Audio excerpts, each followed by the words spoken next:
छत्रपति शिवाजी महाराज ने उस समय में ये स्वतंत्रता का आंदोलन शुरू किया था जब हर एक व्यक्ति दास्यता को ही अच्छा ही मान रहा था, दास्यता को ही स्वीकार कर अपने भोग की विषय वस्तुओं की योजना कर रहा था। छत्रपति शिवाजी महाराज ने अपने साथ बसे हुए, अपने आसपास फैले हुए 8 शत्रुओं को कम करने के लिए 8 शादियां किए।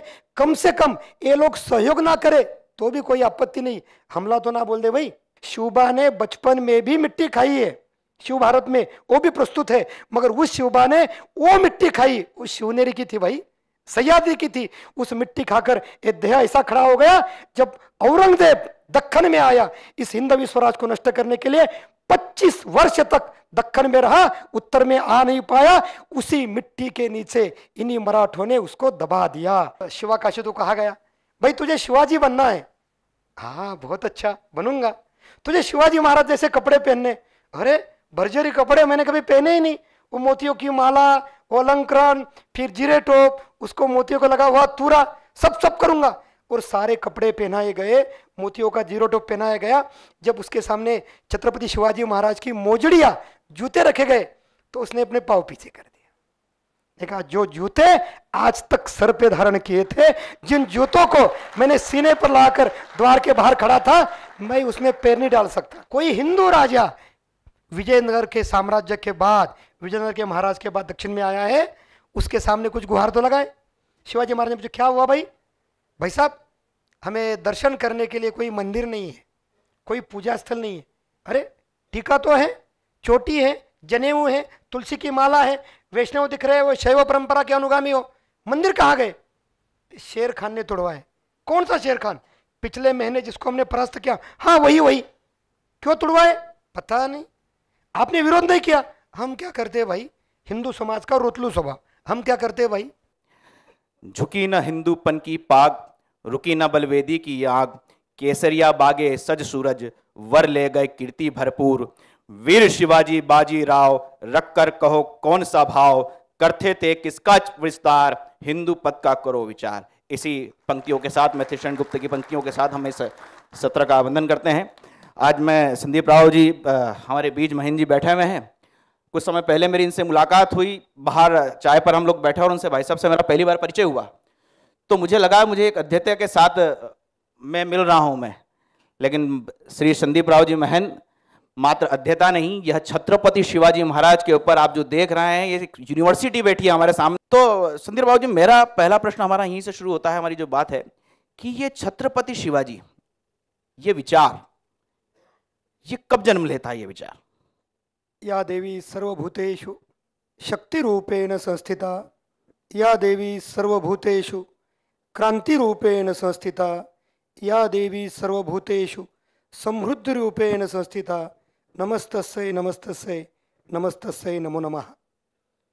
इस विचार का सूत्र यहीं से शुरू होता है। 1192 में जब हमारे देश पे ऊपर एक आक्रमण हुआ, जिस आक्रमण ने यहाँ की संस्कृति, यहाँ की परंपरा, यहाँ की सभ्यता बदलने के लिए प्रयास किया।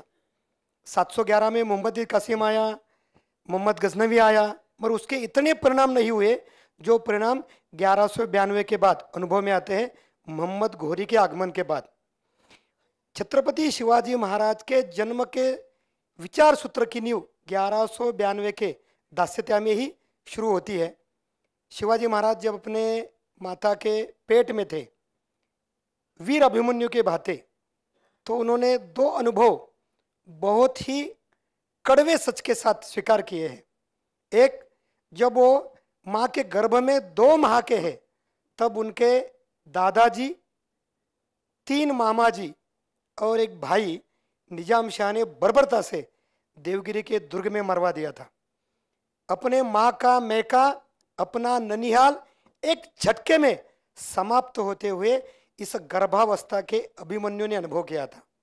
दूसरा, जब वो माँ के गर्भ में 7 माह के थे, तब उनकी चाची को महाबत खां, आज का पैठन, उस समय का प्रतिष्ठान के गोदा तीर से उठाकर घोड़े पर लाद कर ले गया।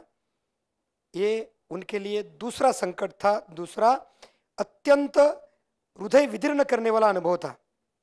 जहां ननिहाल सुरक्षित नहीं, जहां पैतृक जीवन पद्धति सुरक्षित नहीं, मगर वहां के सारे लोग घोड़े पे बैठते हैं, तलवार चलाते हैं, धनुष बाण उठाते हैं, बंदूकों से लोहा ले लेते हैं, मगर ये सब विदेशी ताकतों के भलाई के लिए।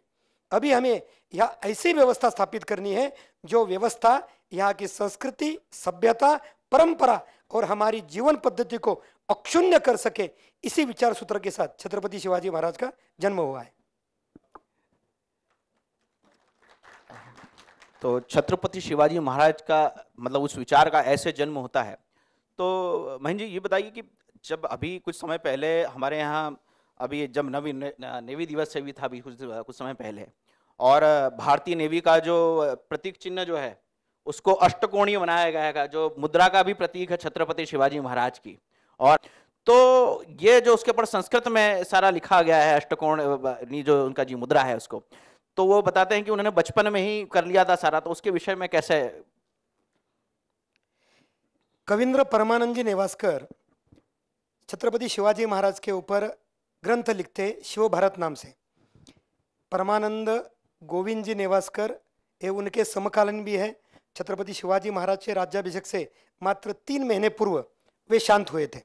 इसलिए छत्रपति शिवाजी महाराज के जीवन के 44 वर्ष उन्होंने देखे हैं, अनुभव किए हैं।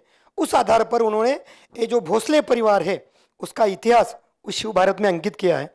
उसमें वो छत्रपति शिवाजी महाराज के जन्म के बाद शिवनेरी पे जो उनको अनुभव आए उनको अंकित करते हैं। वो कहते हैं ये बाल शिवबा जो सूरज की किरण किसी एक छोटे से छेद से अंदर आ रही है उसको पकड़ने का प्रयास कर रहा है। जैसे हनुमान जी जन्म लेने के बाद तुरंत उस सूरज के भगवे गोले के ऊपर फल की आशा में बढ़ रहे हैं, वैसे ही ये शिवबा उस किरण को छूने का, उस किरण को पकड़ने का प्रयास कर रहे हैं। आगे चलकर हमारे अनुभव में वही आता है। छत्रपति शिवाजी महाराज ने अपनी जो मुद्रा अपने पिता द्वारा प्रदत्त है, प्रतिपत चंद्र लेखेव वर्धिष्णु विश्ववंदिता शाह सुनो शिव से शाह मुद्रा भद्राय राजते, इसका प्रचलन नित्य व्यवहार में किया। राजाभिषेक के बाद वो राज मुद्रा भी बन गई। वो बताती है कि मैं बचपन में जैसे ही वो किरणों को पकड़ने का प्रयास कर रहा हूं, वैसे ही मेरे द्वारा स्थापित, मेरे द्वारा संचालित ये स्वतंत्रता का, स्वाभिमान का आंदोलन जैसे चंद्र की कलाएं बढ़ती रहती, वैसे ही बढ़ते बढ़ते पूर्णिमा के पूर्ण रूप को धारण करेगा और सारे विश्व के लिए वंदनीय हो जाएगा और अभिवादनीय हो जाएगा। और वैसे छत्रपति शिवाजी महाराज जो है उनके बच्चे भी 8 थे, ऐसा भी है। और उनका जो अष्टकोणीय चिन्ह है, उनके जो उनका सिंहासन था वो भी अष्टकोणीय था। तो ये 8 का भी कुछ है क्या उनके उसमें? 8 अंक कुछ है? उनकी शादियां भी 8 हुई है। उनकी शादियां भी 8 हुई है। हाँ, वो आप छोड़ दिए। असल में उस समय में शादियां कितनी करना वो महत्वपूर्ण नहीं था, मगर छत्रपति शिवाजी महाराज के जो 8 शादियां हुई वो किसी आनंद के लिए, भोग के लिए नहीं हुई। छत्रपति शिवाजी महाराज ने उस समय में ये स्वतंत्रता का आंदोलन शुरू किया था जब हर एक व्यक्ति दास्यता को ही अच्छाई मान रहा था, दास्यता को ही स्वीकार कर अपने भोग की विषय वस्तुओं की योजना कर रहा था। छत्रपति शिवाजी महाराज ने अपने साथ बसे हुए, अपने आसपास फैले हुए 8 शत्रुओं को कम करने के लिए 8 शादियां किए। कम से कम ये लोग सहयोग ना करे तो भी कोई आपत्ति नहीं, हमला तो ना बोल दे भाई। छत्रपति शिवाजी महाराज ऐसी परिस्थिति में काम कर रहे हैं जिस परिस्थिति में इस देश का हर एक व्यक्ति, चाहे आदिल शाह हो, चाहे निजाम शाह हो, चाहे कुतुब शाह हो, चाहे उत्तर के मुगल बादशाह हो, उनकी नौकरी करने में, चाकरी करने में, जीव हुजूरी करने में ही अपने जीवन की यथार्थता मानते थे। किसी संकट के साथ जूझना, ये जमीन हमारी है, यहाँ का वायुमान हमारा है, यहाँ की जीवन पद्धति, संस्कृति, परंपरा हमारे है, तो यहाँ की शासन व्यवस्था भी हमारी होनी चाहिए। ये बात किसी के भी दिमाग में नहीं आई। ये बात माँ जिजाऊ ने उस बालक के मन में पौधे के रूप में सिंचित की थी। असल में स्वतंत्रता का सपना शहाजी महाराज ने 1633 में देखा था। उन्होंने मात्र 2.5 वर्ष के मुर्तजा को अपने गोदी में लेकर निजामशाही की पुनर्स्थापना के नाते हिंदवी स्वराज की संकल्पना की थी। 3.5 वर्षों तक ये स्वतंत्र सार्वभौम व्यवस्था चलती रही। इस व्यवस्था को समाप्त करने के लिए उस समय का हिंदुस्तान का सुल्तान, मैं उसको बादशाह नहीं मानता, वो सुल्तान है, पूरे हिंदुस्तान के ऊपर उन्होंने अधिकार नहीं जमाया था। वो अपनी दिल्ली की गद्दी त्याग कर दक्षिण में आया। उसने पूरे 7 महीने तक घोर लड़ाई की, तब जाकर ये स्वतंत्रता का छोटा सा आंदोलन समाप्त हो गया। मगर सह्याद्री की पर्वत श्रृंखला से मिटा नहीं। छत्रपति शिवाजी महाराज ने 1642 में फिर एक बार उसको सींचना प्रारंभ किया और देखते ही देखते हमें हिंदू साम्राज्य के रूप में ये वटवृक्ष भगवे ध्वज के साथ साथ पूरे विश्व के पटल पर लहराता हुआ दिख रहा है। अब यहाँ काफ़ी सारी मातृशक्ति भी बैठी है। हमारे यहाँ जब बालक का जन्म होता है तो उसको जब वो छोटा होता है तो वो उसको लगता है कि मेरा बच्चा जो वो कान्हा से उसका है, कृष्ण भगवान से उसको जोड़ती है, बच्चे को उसको लगता है कि गोपाल ही है ये। लेकिन छत्रपति शिवाजी महाराज ये जब ऐसा चरित्र गढ़ना हो और उनकी माँ जीजा माता जैसी जीजा हो, तो मुझे बताइए कि जो मातृशक्ति ये पुत्र कैसा और ऐसा चरित्रवान और ऐसा, इसको कह सकते हैं कि हीरो शब्द करना तो कहना तो ठीक नहीं है, इतना आदर्शवादी चरित्र, इतना उत्तम चरित्र, ये कैसे बनता है? असल में हर एक बालक के गुणसूत्र में विशेषताएं होती है। उस विशेषताओं को समझकर वैसे उसके ऊपर संस्कार करना आवश्यक होता है। हमें एक कहानी याद आती है कृष्ण भगवान की। कृष्ण भगवान नन्हे से थे, बालक रूप में इधर उधर जब खेल रहे थे तो चुपके से मिट्टी उठाते अपने मुंह में डाल देते। यशोदा मैया दूर से देख लेती है, दौड़ी दौड़ी आ जाती है, कान्हा क्या खाया? माँ कुछ नहीं। झूठ बोल रहे हो? बिल्कुल नहीं। कुछ तो खाया है? बिल्कुल नहीं। मुंह खोल। और उस बालक ने अपना मुंह खोला और ब्रह्मांड का विराट दर्शन समाज के सामने प्रस्तुत किया मां के माध्यम से। छत्रपति शिवाजी महाराज भी अपने बालकाल में ऐसे ही कर्तव्य करते रहते थे। शिव भारत में ये भी सारा प्रस्तुत होता है। बाल शिवबा अपनी जो राजवाड़ा नहीं कह सकते, घर ही कह सकते, क्योंकि उस समय शिवाजी महाराज का राजवाड़ा नहीं हुआ था, मगर बड़ा सा भाड़ा था, उनका निवास केंद्र था।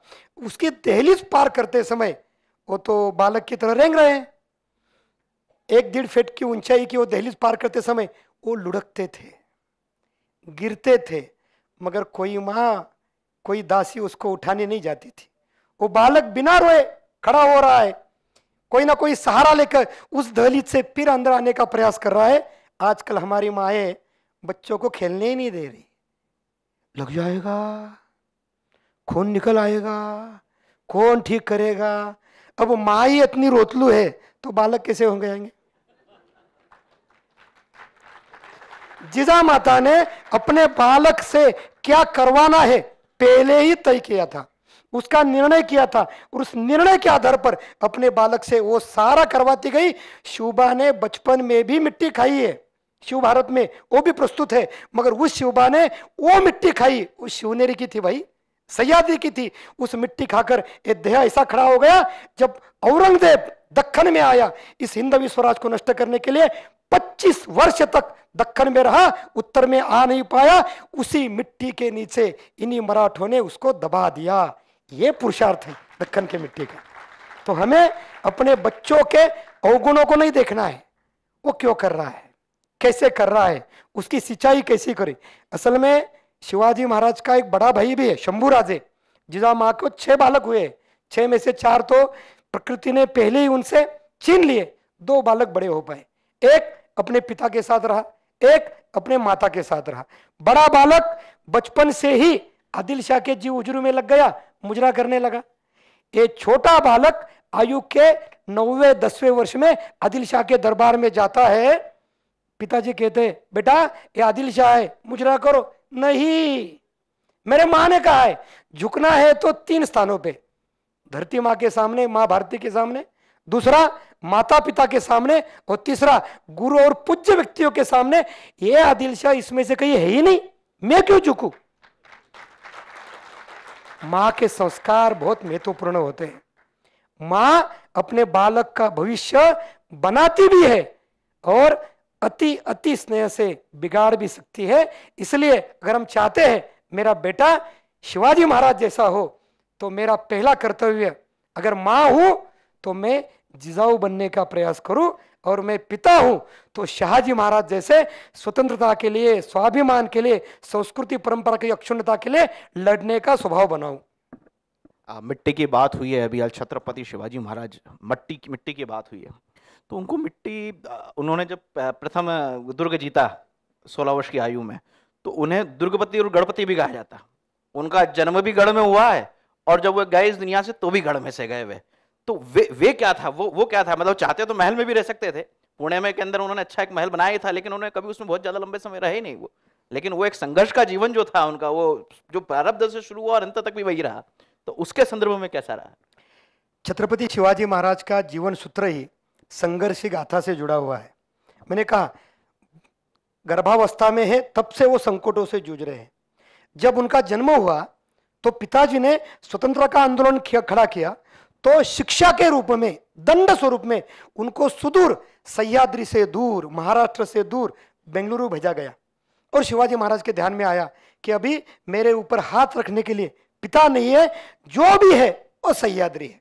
अगर मैंने जन्म सह्याद्री के गोदी में लिया है तो यही सह्याद्री पिता बनकर, माता बनकर मेरी रक्षा भी करेगा और मेरे माता द्वारा देखा हुआ सपना भी पूर्ण कर पाएगा। इसलिए हम सीधा कह सकते हैं छत्रपति शिवाजी महाराज का एक ही सपना, अत तंजावर से तत पेशावर तक हिंदुस्तान अपना, हिंदुस्तान ही अपना। इसी भाव को लेकर छत्रपति शिवाजी महाराज ने इन दुर्गों के सहारे से अपनी राज व्यवस्था खड़ी की। इन दुर्गों को ही उन्होंने स्वराज्य के मंदिर बनाए। अगर कभी आपको मौका मिले, नहीं मैं आग्रह करूंगा आप जरूर आ जाइए। अभी इस वर्ष प्रतिनिधि सभा नागपुर में हो रही है, दक्षिण में मेरे 2-3 जगहों पर विषय हुए थे। उत्तर कर्नाटक, दक्षिण कर्नाटक प्रांत के 22 विभाग प्रचारक अभी रायगढ़ का दर्शन करने आ रहे हैं, क्योंकि रायगढ़ दर्शन करना अपने आप में छत्रपति शिवाजी महाराज को समझना है। छत्रपति शिवाजी महाराज को समझने के लिए मेरे जैसे रट रटाए तोते की आवश्यकता नहीं। एक बार छत्रपति शिवाजी महाराज के किसी भी दुर्ग का अनुभव करो, वो दुर्ग की चढ़ाई करते समय अपने पसीने को बहाओ तो ध्यान में आता है छत्रपति शिवाजी महाराज क्या है और उन्होंने दुर्गों के साथ ही नाता रिश्ता क्यों बनाया, हर दुर्ग को स्वराज्य के मंदिर के रूप में स्थापित क्यों किया। महाराष्ट्र में अभी भी जो बालक दुर्ग की चढ़ाई करते हैं, जैसे हम मंदिर चढ़ जाने से पहले जूते बाहर उतारते, वैसे वो सारे बालक अपने जूते नीचे उतार देते हैं, नंगे पैर दुर्ग की चढ़ाई करते हैं, क्योंकि हम स्वराज के मंदिर का दर्शन करने जा रहे हैं, छत्रपति शिवाजी महाराज का अनुभव करने जा रहे हैं। हमारे यहाँ जितने श्रोतागण हैं सभी लोगों ने जो है अभी फिल्म भी देखी होगी, तानाजी मालसुरे पर भी एक बहुत अच्छी फिल्म आ गई, उन्होंने देखी और उसको काफी सारा समाज में अप्रिशिएशन भी बहुत मिला उस फिल्म को। बाजी प्रभु देशपांडे के बारे में भी लोगों ने काफी कुछ सुना है, समझा है, कुछ ना कुछ उसके बारे में है। लेकिन इसमें जो छत्रपति शिवाजी महाराज के जो उनके प्रति जो समर्पण था, एक प्रताप राव गुर्जर और येसाजी कंक।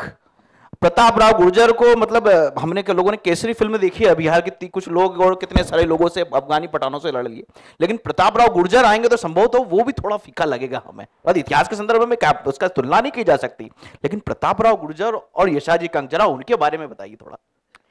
मैं इसमें और एक नाम जोड़ना चाहूंगा, शिवा काशिद। ये शिवा काशिद एक सामान्य परिवार से है, उसको कोई शस्त्र चलाने का ज्ञान भी नहीं है। एक नाई परिवार से, यानी केश कर्तन परिवार में जन्मे हुए, इसकी जो नियुक्ति थी एक सामान्य सैनिक के रूप में है, द्वारपाल के रूप में वो द्वार पे खड़ा रहता है। सिर्फ दिखने में छत्रपति शिवाजी महाराज जैसा स्वरूप है, इसलिए जब पनालगढ़ से बाहर निकलने की योजना बनी तो किसी के दिमाग में आया हम सिद्दी जोहर को झांसा दे सकते हैं, छत्रपति शिवाजी महाराज के 2 स्वरूप बनाएंगे। एक स्वरूप सिद्दी जोहर को मिलने जाएंगे और जो मूल स्वरूप है छत्रपति शिवाजी महाराज है वो विशालगढ़ की दिशा में निकल जाएंगे। अब शिवा काशिद को कहा गया भाई तुझे शिवाजी बनना है, हाँ बहुत अच्छा बनूंगा, तुझे शिवाजी महाराज जैसे कपड़े पहनने। अरे भरजरी कपड़े मैंने कभी पहने ही नहीं, वो मोतियों की माला, वो अलंकरण, फिर जीरे टोप, उसको मोतियों का लगा हुआ तूरा, सब करूंगा। और सारे कपड़े पहनाए गए, मोतियों का जीरो टोप पहनाया गया। जब उसके सामने छत्रपति शिवाजी महाराज की मोजड़िया, जूते रखे गए तो उसने अपने पाँव पीछे कर दिया। देखा जो जूते आज तक सर पे धारण किए थे, जिन जूतों को मैंने सीने पर लाकर द्वार के बाहर खड़ा था, मैं उसमें पैर नहीं डाल सकता। उसको समझाना पड़ा, अरे भाई तू नंगे पैर जाएगा तो कोई तुझे शिवाजी नहीं समझेगा, शिवाजी थोड़ी नंगे पैर जाते, तुझे जूते पहनने पड़ेंगे। तो उसने अपने जूते के ऊपर ही संस्कार कर लिए, मगर शिवाजी महाराज के जूते नहीं पहने। ये शिवा काशिद सिद्दी जोहर के फौज में गया। क्यों गया? उसका काम इतना ही था कि जितना हो सके अत्यधिक में गप्पे मारूं, सिद्धि जोहर को झांसे मिलूं, शिवाजी महाराज को पनाला से सुदूर अंतर जाने के लिए अनुकूल मौका मिले, समय मिले। उसको अपने जीवन का अंतिम स्थान पता था, मृत्यु। जगावे शिवाजी सुटावे जिवंत, सोए बैसतो मृत्यूच्या पालखीत। मृत्यू की पालखी में बैठ के शिवाकाशित सिद्धि जोहर के सेना में गए हैं, ऐसा एकमात्र उदाहरण है छत्रपति शिवाजी महाराज के जीवन चरित्र में। आपने प्रतापराव गुर्जर का नाम लिया, तानाजी मालुसरे जी का लिया, बाजी प्रभु देशपांडे है, मुरारबाजी देशपांडे है, रामजी पांगे राय, सूरज अकड़े, थक जाऊंगा मैं।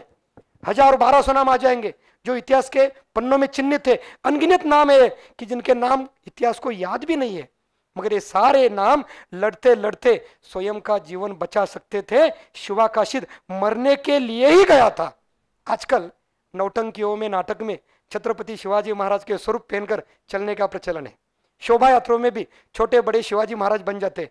मुझे थोड़ा मन में कष्ट होता है, एक व्यक्ति ने शिवाजी महाराज बनने का प्रयास किया, उसका जीवन वही समाप्त हो गया। आज इतने सारे शिवाजी महाराज बन रहे हैं, किसी के मन में वो समर्पण की भावना है, जीवन त्यागने की भावना है, अपने आप को मां भारती के चरणों में लुटाने की भावना है, तो शिवाजी का स्वरूप धारण कर सकते हो। शिवाजी बनना इतना सरल नहीं है। दूसरा नाम इन्होंने बताया प्रतापराव गुर्जर। प्रतापराव गुर्जर नाम था कुड़तो जी। 13 जून 1665 के दिन छत्रपति शिवाजी महाराज को अपने जीवन का सबसे दर्द भरा सुलहनामा करना पड़ा। जीते हुए 23 दुर्ग और वार्षिक हर वर्ष 4 लक्ष्य उत्पन्न का क्षेत्र मुगलों को देना पड़ा। छत्रपति शिवाजी महाराज की आंखें नम है, सिर झुकाए हुए राजगढ़ की पगडंडियां चढ़ रहे। तब एक सैनिक देखता है शिवाजी महाराज दुखी है। पूछा क्या हुआ? ऐसे ऐसे हुआ पुरंदर के नीचे। किसने किया? मिर्जा राजा जयसिंह। वो कौन है? वो आमेर का नरेश है, जयपुर से आया हुआ है। अच्छा देखता हूं। और रात के अंधेरे में चुपके से वो मुगलों की सेना में 40,000 की सेना में घुस गया, मिर्जा राजे के डेरे तक पहुंच गया। तलवार से उसने डेरे को भी फाड़ दिया, अंदर घुसा। मगर मिर्जा राजे तो बहुत ही सयाने सेनापति है। वो अपने डेरे में 3-3 पलंग बिछाते थे, स्वयं नीचे सोते थे। कोई आए तो अपनी मृत्यु के लिए कारण ना बने। आक्रमण किया, सदके में आ गए सब लोग, पकड़ा गया। पूछा क्यों? जो व्यक्ति मेरे आदर्श के आंखों से आंसू निकालता है उसको जीवित रहने का कोई अधिकार नहीं। मिर्जा राजे जयसिंह हिल गए। कैसा प्राणी है, इतनी बड़ी सेना में अकेला घुस गया है, तो जाबाज। ऐसे जाबाज जिसको मारना नहीं चाहिए, उसको फिर एक तलवार भेंट की गई, घोड़ा भेंट किया गया और सम्मान के साथ वापस भेजा गया। शिवाजी महाराज के सामने भाई साहब खड़े हो गए। कहां गए थे? पुरंदर। क्यों? मिर्जा को मारने। अरे जिस मिर्जा को मैं रोक नहीं पाया तुम रोक पाओगे?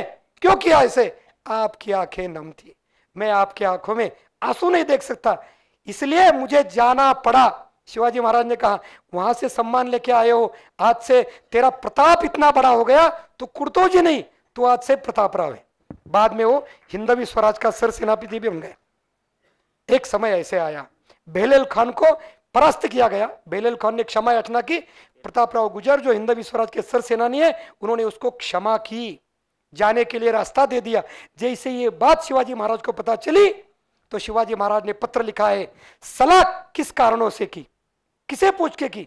पता है बेहलोल खान, सांप भी अच्छा है, कम से कम दूर से निकल जाएगा, ये वापिस आएगा और हिंदवी स्वराज का नुकसान करेगा। ऐसा निर्णय करने से पहले अपने सारे टोली के साथ विमर्श क्यों नहीं किया, चर्चा क्यों नहीं की, अकेले निर्णय क्यों किया? जब तक बेहलोल खान को पूरी तरह समाप्त नहीं करते मुझे मुंह नहीं दिखाना। घटना ऐसी हुई, 2 महीने के अंदर बेहलोल पूरी ताकत के साथ वापिस आया। और जैसे ही प्रतापराव ने सुना बेहलोल वापिस आया, उनको अपनी गलती का अंदेशा हो गया।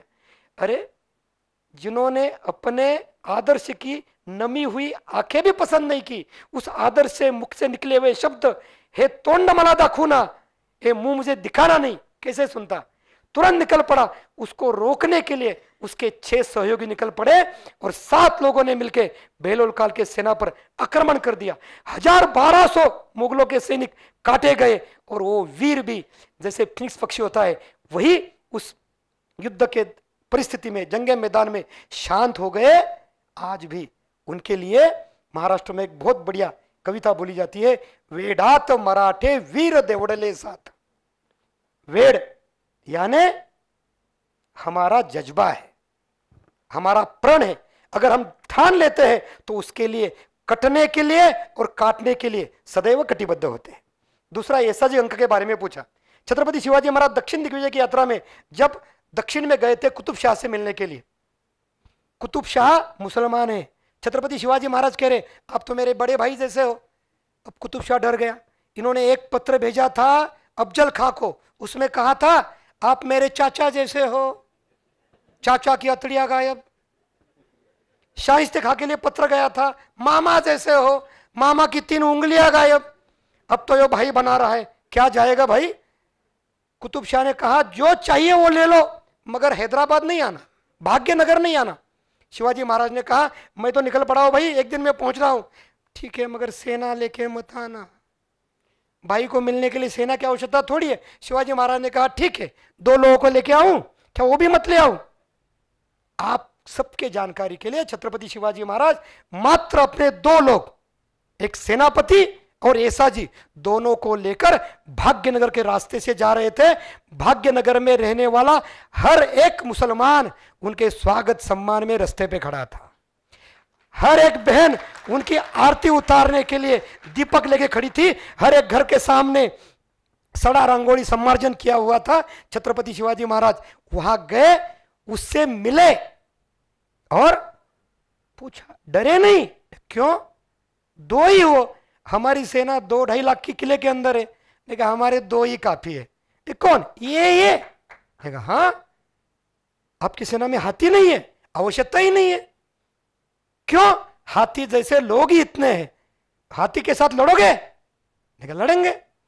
देखा ये नहीं, ये थोड़े अच्छे दिख रहे, अच्छे तगड़े लेके आओ। दूसरे दिन फिर 10-15 लोग आ गए, उसमें से चिन्हित हुआ फिर वही ऐसा जी, नाटा सा, 5 फीट 1 इंच का है। शिवाजी महाराज 5 फीट 3 इंच के, एकदम दुबला पतला। ये लड़ेगा पक्का? हाँ।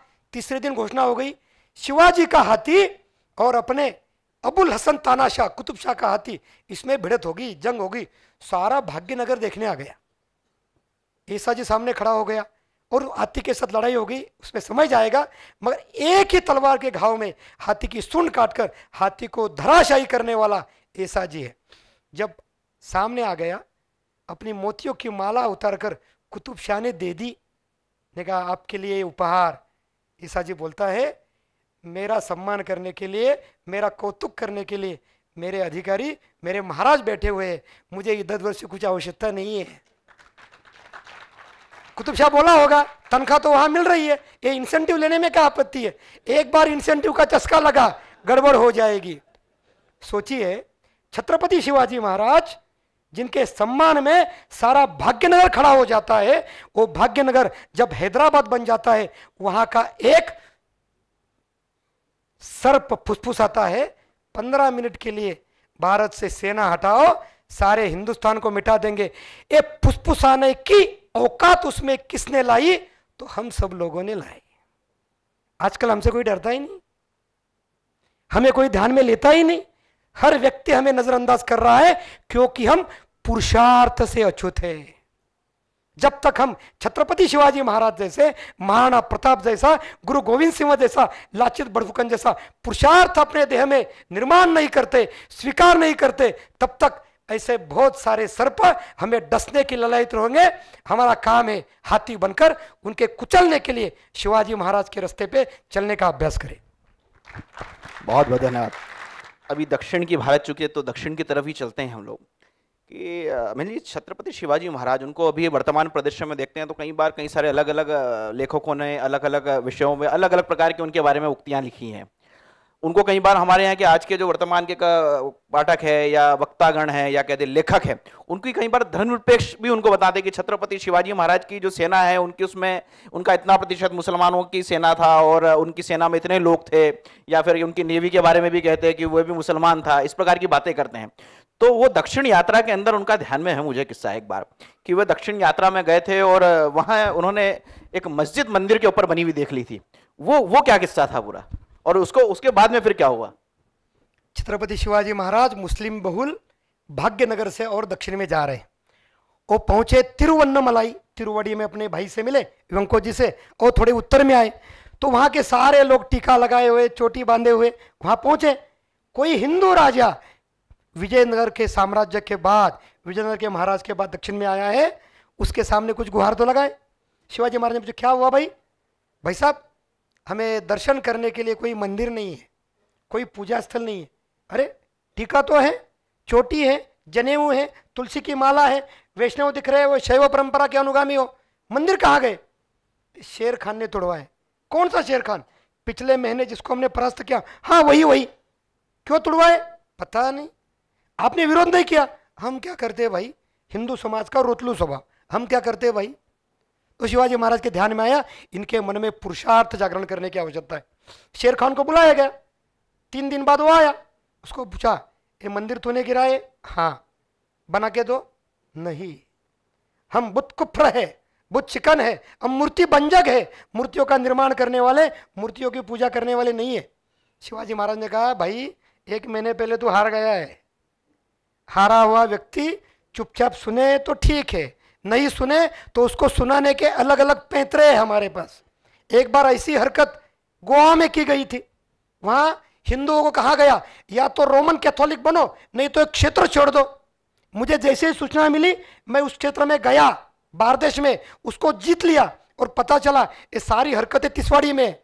मैंने आज्ञा दे दी तिसवाड़ी से, जाओ भाई पूरा का पूरा गांव उठा के ले आओ। लगभग 1500 से अधिक लोगों को उसमें उठाया गया है। अब ये अंकित है, इसके साथ मैं कुछ खिलवाड़ नहीं करता। कच्चे बच्चे मर्द औरत ऐसे ही लिखित है, उसमें बालक भी है, बहनें भी है। शिवाजी महाराज ने किसी को बख्शा नहीं है। 1500 के आसपास लोगों को पकड़ के ले आए हैं। डच तो कहते हैं उसमें 800 बहनें थी। सबको सामने खड़ा किया गया बांधे हुए। क्या हुआ भाई? एक कह रहे यूरिस्ट पादरी कि हमें रोमन कैथोलिक बनना है। इसमें आए हैं क्या? हाँ, ये 4 नमूने हैं ना, इसको आगे भेजो। पहले आप लोगों ने ऐसा ऐलान किया है, हमने नहीं, विजरई ने। उसको सलाह किसने दी? आप ही लोगों ने। आप अभी मेरे भूमि पे हो, ये भूमि हिंदुओं की है, यहां हिंदू राज व्यवस्था चलती है। अगर आप लोग हिंदू धर्म स्वीकार करते हो हम आपको बख्श देंगे। पादरी बोले नहीं, हम किसी भी हाल में हिंदू नहीं होंगे। शिवाजी महाराज ने कहा गर्दनें उतार दो इनकी। 4 पादरियों की गर्दन उसी बारदेश की भूमि पे डिसोले में उतारी गई। भाई साहब दूसरे दिन वहां का जो गवर्नर है विजरई ने अपना आदेश वापस ले लिया है और कहा इसके बाद यहां हिंदू रह भी सकते हैं, अपना कारोबार कर भी सकते हैं। ये हमने गोवा में किया है।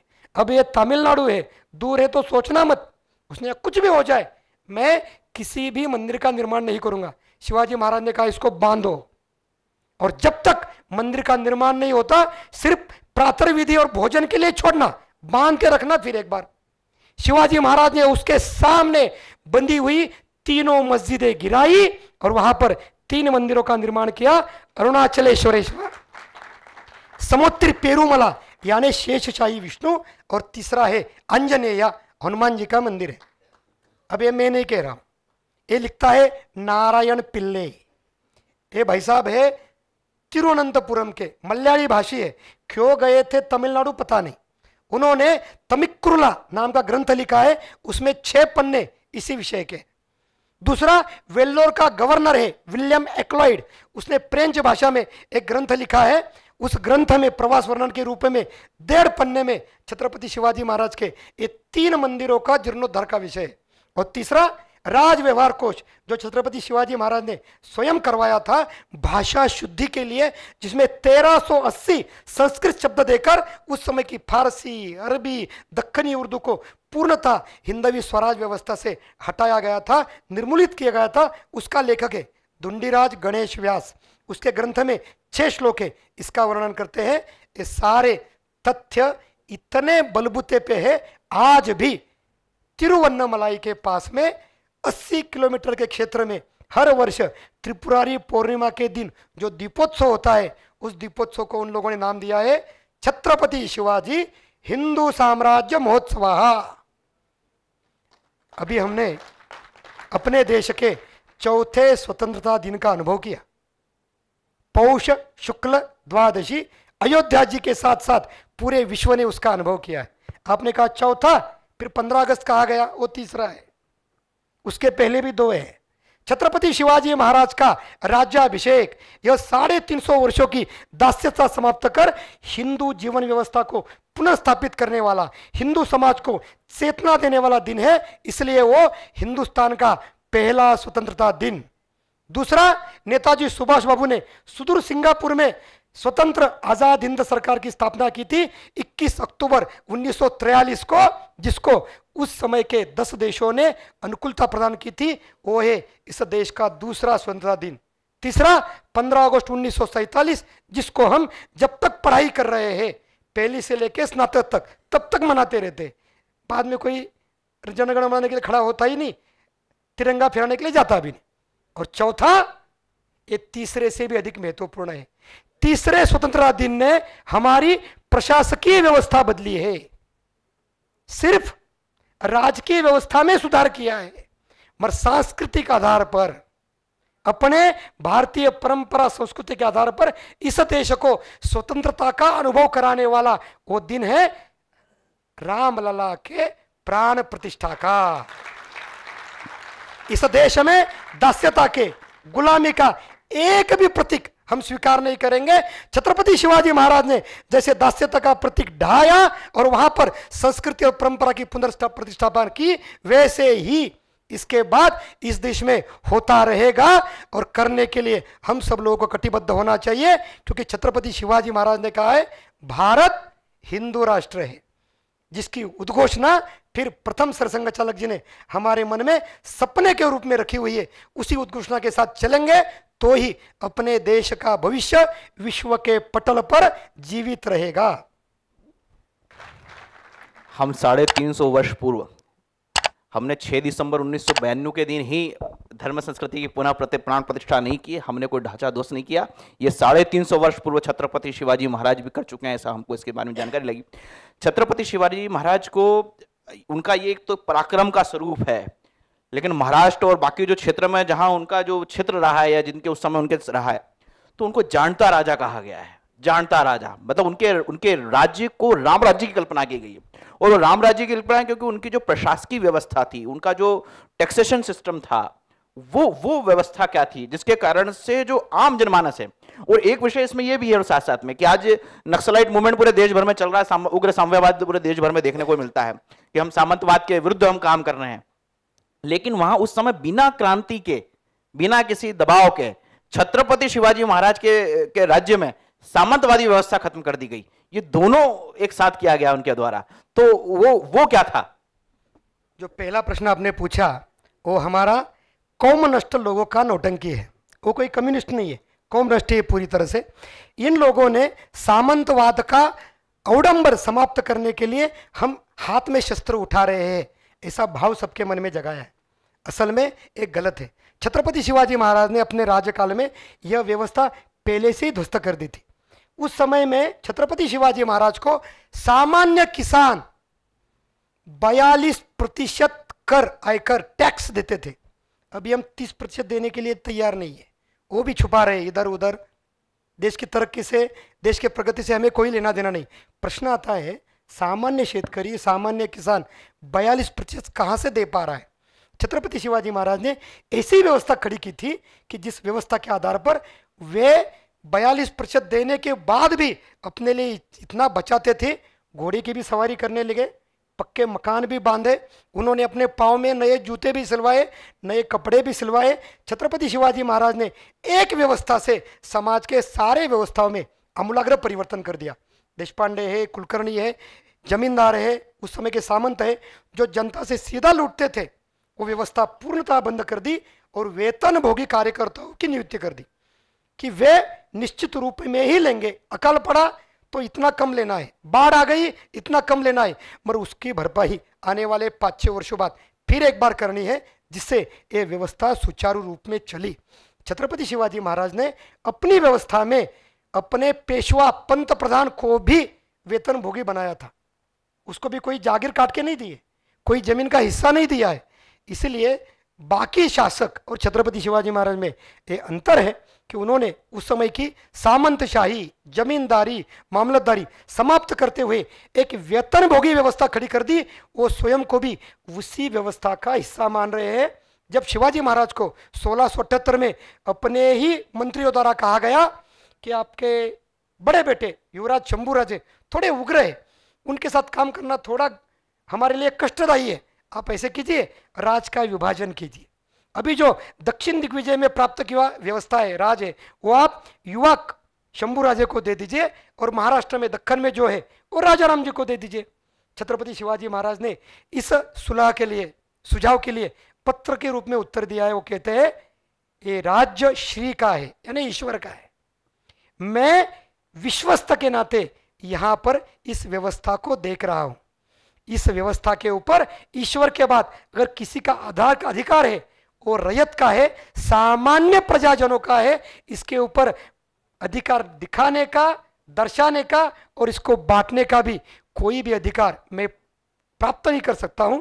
मैं इसमें वृद्धि कर सकता हूं, इसको संभाल कर सकता हूं, मगर इसको डिवाइड एंड रूल इस पॉलिसी के नाते डिवाइड एंड बांट दो, इस पद्धति के नाते किसी को भी जागीर के रूप में दे नहीं सकता हूं।